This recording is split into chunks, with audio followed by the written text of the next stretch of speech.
¿cómo están todos y todas? Bueno, estamos muy contentas con Carolina porque les podemos acercar esta actividad que proponemos desde el Seminario de Mujeres y Luchas Anticoloniales en el norte de África y Medio Oriente. Eh, Hoy, bueno, Caro nos va a contar un poco de la película que les proponemos para debatir y pensar. Hola, ¿qué tal? Hola a todos y a todas. Hoy vamos a estar compartiendo, bueno, una conversación con Guillaume Aurès, pero también un documental que es de 1966 de Ahmed Lalem, de Argelia, uno de los cineastas más cercanos al Frente de Liberación Nacional, que hizo varios cortos sobre esta nueva sociedad revolucionaria que surgía en Argelia, y en él, esta película que vamos a estar compartiendo, de alguna manera recoge los anhelos y las frustraciones de las jóvenes argelinas tras la independencia. Sí, un poco me parece, Caro, para que los que puedan aprovechar la actividad, me parece interesante este documental tener en cuenta un poco el contexto histórico de la Argelia que va a producir este cine. Tenemos que tener en cuenta que Argelia fue una colonia francesa que se independizó en 1962, el documental es del 66, así que es muy reciente, y se independiza después de una larga y dura guerra de liberación nacional, en donde las mujeres además fueron muy importantes en cuanto a su participación, y de hecho desde allí salieron, desde esa participación femenina salieron grandes símbolos internacionales de mujeres fuertes y de lucha de mujeres, como por ejemplo Yamila Bouhiret, que fue una referente muy importante del FLN. Entonces, a través de esa lucha, Argelia logra la independencia de Francia en 1962 a partir de un proyecto que se va a autodefinir como socialista. Y desde allí, obviamente, a partir de este modelo a seguir, es que las leyes, la Constitución de Argelia van a imponer o van a garantizar los derechos formales de igualdad tanto en hombres y mujeres. Aclaro lo de derechos formales porque tal vez esta va a ser una de las primeras tensiones que se va a vivir en los primeros años de la Argelia postcolonial, que es una garantía de igualdad a nivel de la ley, pero a nivel social las cosas eran diferentes, y eso me parece que es lo tan interesante que nos trae un poco la película A Coalición. Sí, además también señalar que en este proceso independentista es justamente cuando surge el cine nacional argelino, además con la creación de una serie de organismos gubernamentales para su fomento. Antes, de hecho, bueno, el cine que se veía en Argelia y en todo el mundo árabe era el cine egipcio, que en los años 50 ya producía una cantidad de películas similar a las que se producían aquí en Argentina o en México. De hecho, las películas que se hacían en árabe eran la mayoría en dialecto egipcio y se distribuían en todo el mundo árabe, y de hecho la primera película que se hizo sobre la participación de las mujeres en la lucha por la liberación argelina se hizo en Egipto, la hizo Youssef Chahine en 1958, quizás el director más famoso y más conocido egipcio en Occidente, y protagonizado por Magda, ¿no? una de las estrellas de la época. La película se llamó Yamila al-Gezeireya, Yamila la Argelina, y estuvo prohibida en Argelia antes de la independencia. En este contexto también que estamos tratando de delimitar de manera breve, hay que tener en cuenta que en ese momento Egipto, además de ser el Hollywood sobre el Nilo, como se le decía, estaba en un momento de su punto más álgido del proyecto panarabista, con el presidente Gamal Abdel Nasser a la cabeza. 2 años antes había sido la nacionalización del Canal de Suez en 1956, estaba en su momento de unión con Siria. Entonces, de alguna manera, tenía que ver, bueno, con esta idea o con este ideal panarabista que se insertaba, digamos, por esa época, y que le daba la bienvenida de alguna manera a la revolución argelina. El cine siempre ocupa como este lugar también de, bueno, de hacerse eco de una representación o de proponer una representación de sí mismos. En el caso de Argelia, este dispositivo siempre había estado en manos de Francia, que mostraba cómo eran los argelinos a través del cine, pero también a través de la literatura y de otros dispositivos. Entonces, de alguna manera, esta demostración de soberanía, que es, bueno, apropiarse del dispositivo del cine para mostrar cómo son los argelinos, en este caso, en la película que vamos a ver, cómo son las argelinas. No es casual que se dé en este momento de la independencia, porque además el tema de las mujeres, como sabemos, y como, bueno, vos sabés perfectamente, Julieta, y trabajás sobre eso, está íntimamente ligado al tema de la identidad cultural, al tema de la identidad nacional. Entonces, de alguna manera, en la película vamos a ver también cómo se muestran los contrastes de las chicas del liceo, las mujeres en la calle con la vestimenta tradicional argelina, y como decías, bueno, todas estas tensiones que traían esta nueva sociedad independiente tras, bueno, muchos años de guerra y una revolución en la que participó toda la población argelina. Sí, digamos, esta visibilización de las mujeres que se pudo ver en la guerra, que por ahí en los años posteriores se fue replegando poquito a poco, sin embargo va a tener un punto, o sea, esa ambigüedad que van a vivir las mujeres en los primeros años tras la independencia, va a entrar en un punto de inflexión en 1984, momento en que finalmente, después de más de 20 años de debates sobre el Código de Familia, en un contexto de crisis social, política, económica, entre gallos y medianoches, porque también fue cierto eso, el Congreso, la Asamblea Nacional Argelina, decreta un código de familia que va a regir sobre el estatus personal de las mujeres y va a ser uno de los códigos más conservadores de la región. Esto obviamente va a encontrar a las mujeres en las calles. Algo interesante es que esas protestas contra ese nuevo código impuesto van a ser encabezadas por las antiguas combatientes de la guerra de independencia como bastiones morales, ¿no?, y políticos, y rechazando ese código tan conservador, pero digamos, esta lucha que empiezan a entablar las mujeres contra el Código de la Familia del 84 va a estar en un contexto de una crisis aún mayor, donde también tiene como protagonista al islamismo político conservador, que comienza a tener mucha ascendencia en la vida política y social de Argelia, y que esta fuerza va a terminar, digamos, empujando una apertura electoral que le va a dar la victoria en las elecciones a principios de la década del 90, victoria que el gobierno del FLN va a desconocer, provocando un autogolpe de Estado, que esto va a generar después en una guerra civil, que va a ser una de las más sangrientas también de la región, que va a atravesar toda la década del 90 en Argelia, y por eso vamos a tener una década del 90, que en Argelia es conocida como el Decenio Negro,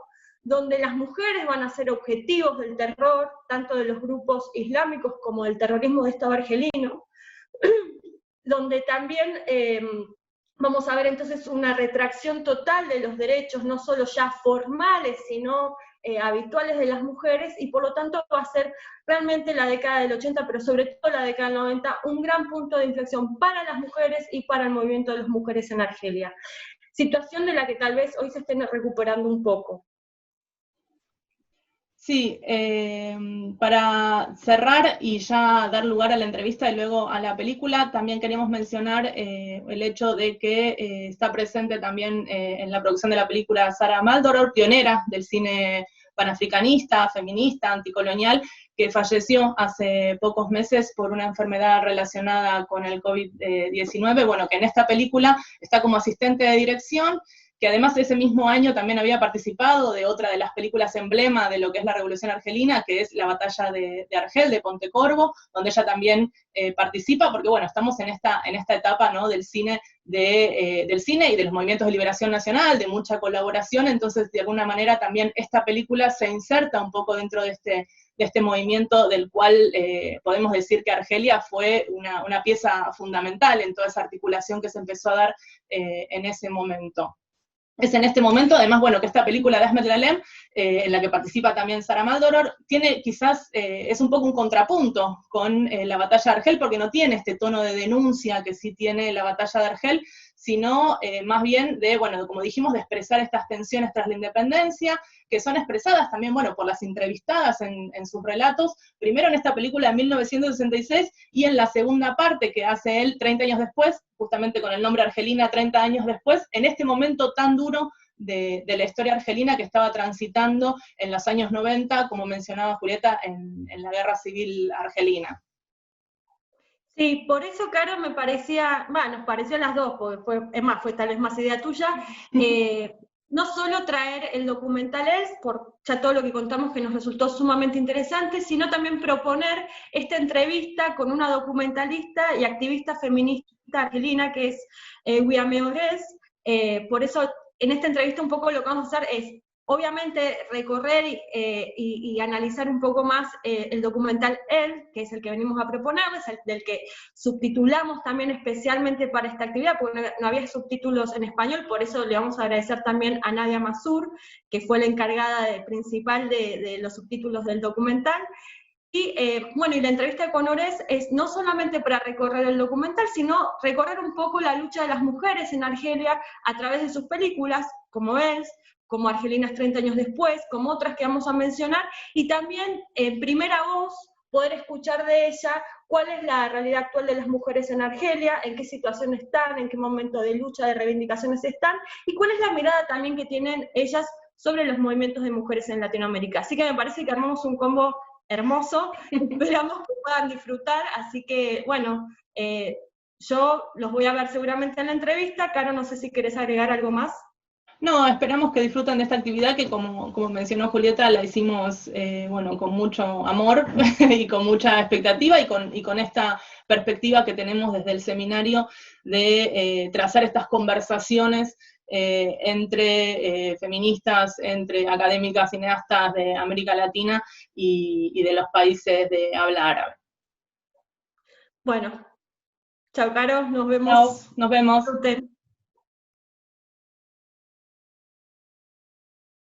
À toutes, nous vont faire une interview à Ouiamé, c'est un militant féministe de l'Algérie. Je ne sais pas si Ouiamé, tu veux te présenter en synthèse. Oui, bonjour, moi c'est Ouiam Aouares, je suis algérienne, féministe, et en ce moment je travaille sur les féminicides en Algérie et je suis en parallèle réalisatrice. D'accord, ok. Bon, et nous allons parler sur les docs L, principalement dans la première moitié de l'interview. Alors, je vais te demander, qu'est-ce que tu penses sur ces docs? En général, c'est un doc qui s'est fait en 1966, et après 4 ans de l'indépendance de l'Algérie. Mais alors, nous croyons que c'est très intéressé pour parler sur les docs, sur la réalité des femmes en Algérie à cette époque-là, mais aussi dans l'Algérie d'aujourd'hui. Alors, qu'est-ce que tu peux nous dire sur les docs, ta impression et tout ça? Alors moi, j'ai revu du coup le documentaire pour cette fois et je le trouve assez touchant parce que c'est des paroles de femmes juste après l'indépendance. On n'a pas beaucoup l'occasion déjà de voir ça. Et du coup, c'est des aspirations, c'est des rêves, c'est des contraintes que vivent les Algériennes, des lycéennes algériennes à cette époque. Et moi, je pense que ça nous renseigne du coup un peu plus sur cette période-là parce qu'on a tendance à nous dire que c'était mieux avant, qu'il y a une certaine vision de ce que c'était avant, comme s'il y avait plus de droits, qu'il n'y avait pas de harcèlement de rue, par exemple, alors qu'elles en parlent déjà en 66 et on sait que c'est une réalité qui existe depuis très longtemps et qu'elles en attestent ainsi, je pense que c'est très important. Et aussi, il y a le documentaire Algérienne 30 ans après. Du coup, certaines de ces étudiantes qui ont été interviewées l'ont été 30 ans après. Et c'est aussi très intéressant de voir leur parcours ensuite, par quoi elles sont passées, puis c'est 2 périodes différentes. On était dans les années 60 et après, c'est les années 90 et politiquement, c'est 2 périodes très différentes. Oui, c'est le documentaire algérien 30 ans après, non? Oui. Oui, nous allons le recommander aussi parce que c'est très intéressant et il est sur YouTube, je crois. Oui, tout à fait. Oui. Bon, et il y a une chose que ici, d'Argentine, on fait un peu de surprise que le doc est toujours parlé en français. Pourquoi tu crois que le doc a été parlé en parlant? Utilise le français comme langue principale. Oui. Alors, en fait, quand j'ai vu le contexte de la diffusion après, parce que j'ai pu avoir quelques questions, c'est qu'en Algérie, le documentaire n'a pas eu vraiment une vie. Il a été projeté à la Cinémathèque et il n'y a pas eu beaucoup de projections. Par contre, il y a eu une diffusion en France. Et par rapport à la langue utilisée, alors en fait, c'était un ciné-club dans ce lycée-là, à Oued Ameddad, un lycée Al-Harrach non mixte, qui est toujours non mixte jusqu'à aujourd'hui. Et Et c'était le prof de français qui avait créé ce ciné-club. Donc, je me demande, moi, si c'est parce que c'était une manière de faire un débat en français autour de sujets, autour de la société, de où vivent les femmes, de ce qu'on leur impose et de leurs rêves, etc. Ou c'était aussi quelque part une manière de s'exprimer sur ces sujets parce que j'ai l'impression que parfois la langue française nous met un peu, comment dire, ça crée un petit peu une distance par rapport à ce qu'on vit. Et mais je pense que c'est peut-être surtout relié au fait que c'était un ciné-club lancé par une prof de langue française et peut-être que c'était à cause de ça. Donc voilà, c'est une supposition, mais je ne suis pas sûre. Ok, d'accord. C'était aussi 4 ans après l'indépendance. Oui. L'indépendance était en 62, c'était 4 ans après. Et du coup, la langue française était aussi pas mal utilisée. Et tout ce qui est relaté, par exemple, souvent aux libertés et au vécu des femmes, c'était parfois dit en français. Et du coup, voilà. Je Et aussi dans les films, on peut visualiser une allusion à la journée des femmes, le 8 août. Est-ce que cette date est importante dans les collectifs féministes en Algérie, à cette époque-là et maintenant, parce que je te contextualise un peu. Ici en Argentine, c'est une date très importante, mais il y a quelques années, non dans les années 60 ou 70 par exemple. En Algérie, c'était déjà une date importante parce que dès le 8 mai 65, il y a eu une très grande marche c'était une très très grande marche où il y avait des moudjahidettes, des combattantes de la libération algérienne qui avaient participé et d'autres femmes aussi et des féministes, etc. Et du coup, dès l'indépendance, il y avait cet intérêt pour le 8 mars, pour les droits des femmes. Et après, ça a été un peu récupéré par les institutions à un certain moment. Mais il y avait toujours ce foisonnement. Le 8 mars, il y a toujours eu des associations qui faisaient des choses, qui se regroupaient, soit c'était des revendications dans la rue ou ailleurs. Mais donc voilà, ça existait déjà depuis ce temps-là. Ok. Et maintenant, il y a des mobilisations pour cette date aujourd'hui en Algérie. Aujourd'hui, en fait, il y a une mobilisation. En fait, il y a on va dire, des actions qui se font à droite, à gauche. Et c'est la journée, c'est un peu la journée symbolique pour les droits des femmes, comme un peu partout dans le monde, où c'est la journée où on va revendiquer plus et tout en même temps. Mais ça se fait. Alors, depuis le Hirak, depuis le 22 février 2019, ça se fait dans la rue, alors qu'avant, non. On ne pouvait pas investir la rue. Le 8 mars, c'était le seul jour où les femmes sortaient, vraiment avec un nombre impressionnant. C'était le seul jour où on voyait beaucoup, beaucoup, beaucoup de femmes dans la rue. Et plus en fête, quoi. C'est plus pour dire que c'est la fête des femmes, que c'est pour célébrer le fait d'être femme et tout ça. Mais ça n'avait pas de connotation politique, sauf depuis 2019. Ah, ok. Je veux dire, dans la rue et depuis ces dernières années. Bien. Et bon, et on parle aussi des docs. Nous avons vu ici en Argentine avec les étudiantes les documentaires Filles de la Révolution de 1968. C'est une production française, à différence d'elle, que c'est avec un directeur algérien. Et alors, tu crois que ces docs, on peut dialoguer parce que elles, c'est surtout des filles du lycée qui parlent de ces expériences et tout ça. Et Filles de la Révolution, principalement, on peut voir des interviews des intellectuels, des femmes intellectuelles principalement, je crois, non? Oui, je pense qu'ils peuvent tout à fait... qu'il y a un lien quelque part entre ces deux films. Alors moi, la différence que je vois, qui est flagrante, c'est que, bon, dans le premier, c'est des lycéennes, dans le deuxième, c'est des femmes plus politisées. Et aussi dans le deuxième, il y a beaucoup plus l'intervention du réalisateur. Moi, je sens sa présence beaucoup plus. Et la différence cruciale. Mais je trouve qu'il y a des choses qui sont dites autrement, qui sont, disons, plus politisées dans le deuxième film des Filles de la Révolution. Oui, oui, c'est vrai ça. Et on peut dire que Filles de la Révolution, c'est plus politisé, mais je crois aussi que c'est intéressant dans le documentaire, elles, qui sont petites filles du lycée qui parlent peut-être des choses de la vie quotidienne, de ses espoirs, de tout ça, mais au fond, c'est un discours un peu politique parce qu'il parle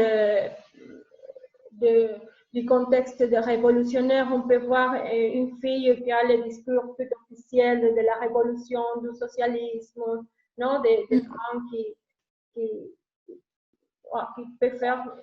Et alors, c'est très intéressant, je crois, non? Et quand on dialogue les deux documentaires, il y a Filles de la Révolution, comme tu as dit, plus politisé, mais aussi on peut voir comment l'indépendance et le discours officiel des premières années de l'indépendance impactent dans la jeunesse, non? Dans les documentaires réels. Et c'est comme... Ah oui, tout à fait, oui. En fait, c'est une génération imprégnée de la Révolution. Même après, on l'a été, même jusqu'à nous, mais elle, c'était vraiment juste après l'indépendance. Et donc, il y avait ce foisonnement, ce grand remaniement pour créer des structures, pour faire cet État socialiste. Et donc, il y avait tout ce foisonnement. Et ce que je trouve intéressant, c'est que dans ce foisonnement, elles étaient mises à l'écart très souvent. C'est dingue que juste le fait de sortir, de faire des choses complètement banales mais nécessaires, devienne vraiment quelque chose de crucial qu'il faut atteindre. Et moi, quand je le vois, je me dis, mais je suis contente qu'elles en aient parlé parce que à notre époque, on en parle encore, mais très peu. C'est encore les mêmes choses qui reviennent, qui passent à travers le contrôle des corps des femmes, le contrôle de leur sortie, avec qui elles parlent, etc. C'est quelque chose qui existe encore. Et donc, je pense que c'était vraiment très, très bien qu'elles en parlent à cette période. Bon, et ça que tu viens de dire, c'est un peu l'autre question que j'ai pour toi. Si tu vois des différences entre les rôles des femmes dans l'Algérie des années 60-70 et la situation des femmes, bon, on peut dire dans les années 90, mais aussi après, maintenant, aujourd'hui, non? Ce sont très moments différents, on peut dire, tu crois? Je pense qu'il y a certaines différences. Il y a certaines différences, par exemple, avant, dans les années 60, ces filles, par exemple, dans le premier film, c'était dans les années 60. Et donc, 30 ans après, c'était dans les années 90. Entre les deux, en 84, il y a eu quelque chose de crucial qui est le Code de la famille. Il y a un ensemble de lois qui régit la famille et c'est des lois très oppressives parce qu'elles obligent un tuteur à vie pour les femmes quand elles veulent se marier. Et puis, ils ont imposé des lois sur la légalisation de la polygamie, sur l'héritage où l'homme prend le double de ce que prend la femme, etc. Et ça s'est fait en 84. Et donc, avant 84, on n'était pas régi par ces lois. Et à partir de 84, on a été régi par ces lois. Et puis, il y avait aussi la montée de l'islamisme petit à petit. Ça ne s'est pas fait directement comme ça dans les années 90. Ça s'est fait vraiment avant. C'était toute une politique qui s'est incrustée petit à petit. Et donc, pour moi, il y a certaines différences politiques qui ont influencé ça. Et puis juste après l'indépendance, il y avait ce truc, on voulait créer cette identité, pas créer, mais se réapproprier cette identité algérienne.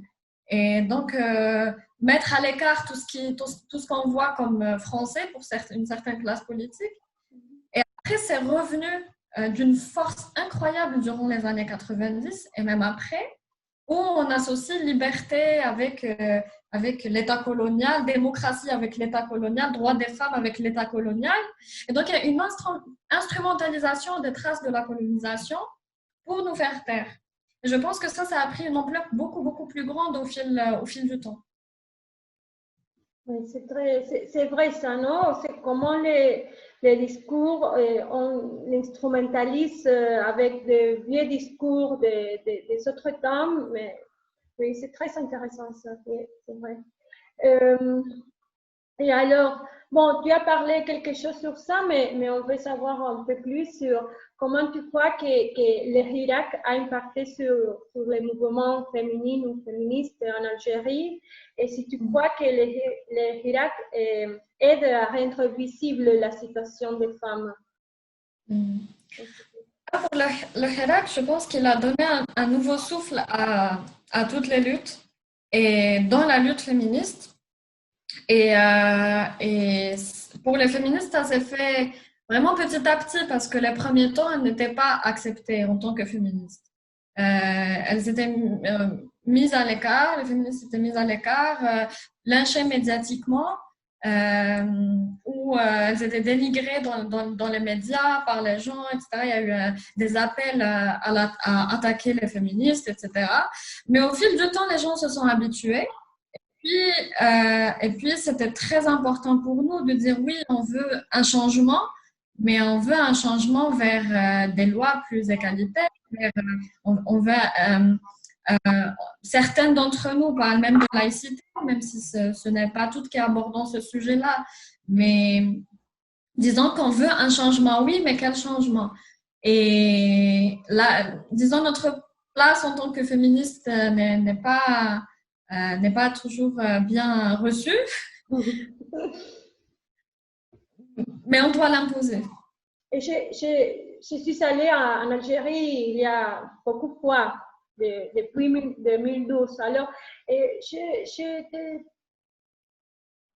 très surpris parce que je vois un changement dans l'acceptation de la société, par rapport à la participation, à la visibilisation des femmes, des jeunes femmes à cette mobilisation. Je crois que c'est un but très important que vous avez obtenu. Oui, je pense vraiment que c'est important parce que ça a permis à beaucoup de gens de comprendre que pour demander le changement du gouvernement, le changement de l'État, il fallait que les citoyennes soient là. C'est pas possible de le faire sans. Certains continuent à rejeter cette idée, mais ça peut pas se faire sans nous. Et ils ont beau nous dire que nous n'avons pas notre place en tant que femmes, carrément, dans les marches, etc.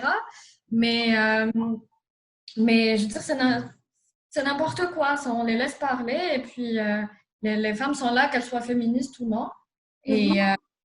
Et pour moi, cette manière d'occuper la rue, de revendiquer toutes ces choses-là est très, très important. Parce qu'on peut construire le pays ensemble. C'est pas possible qu'ils nous écartent et qu'ils veuillent, eux, s'occuper de ça. Ils échoueront, enfin, c'est pas possible, quoi. Oui, c'est vrai. Et alors, en tant que féministe, militante féministe, vous connaissez les luttes que les mouvements féministes fait ici en Amérique latine? Vous connaissez quelques expériences de notre région?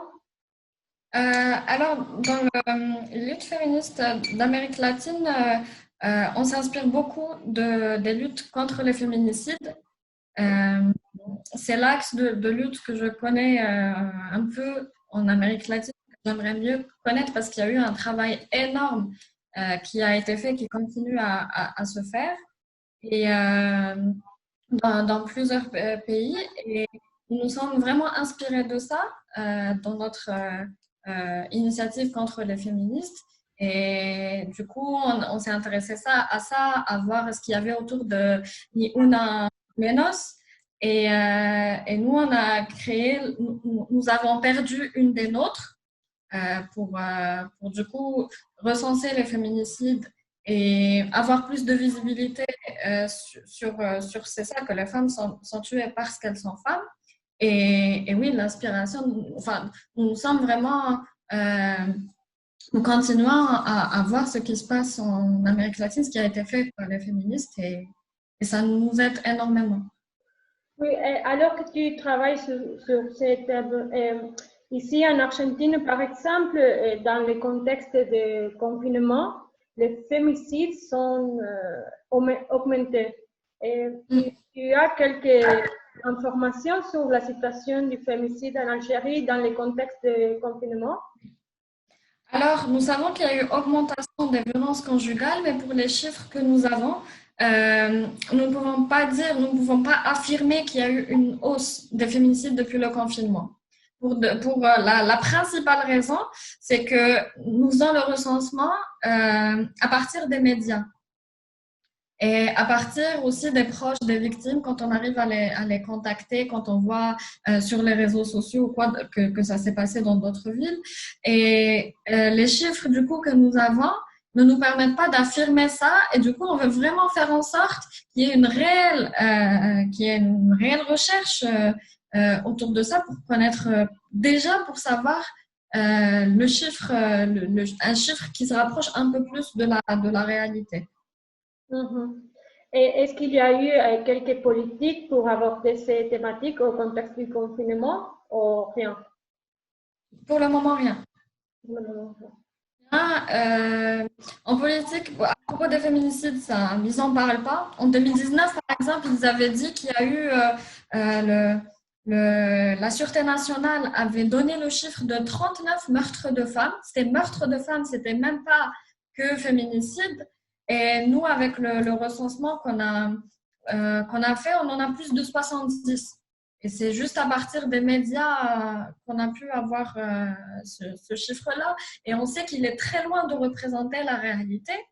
Mais malheureusement, ça prend du temps de vraiment faire en sorte que les médias en parlent plus, qu'on comprenne que les femmes sont tuées parce qu'elles sont femmes, et qu'on s'intéresse plus à ça.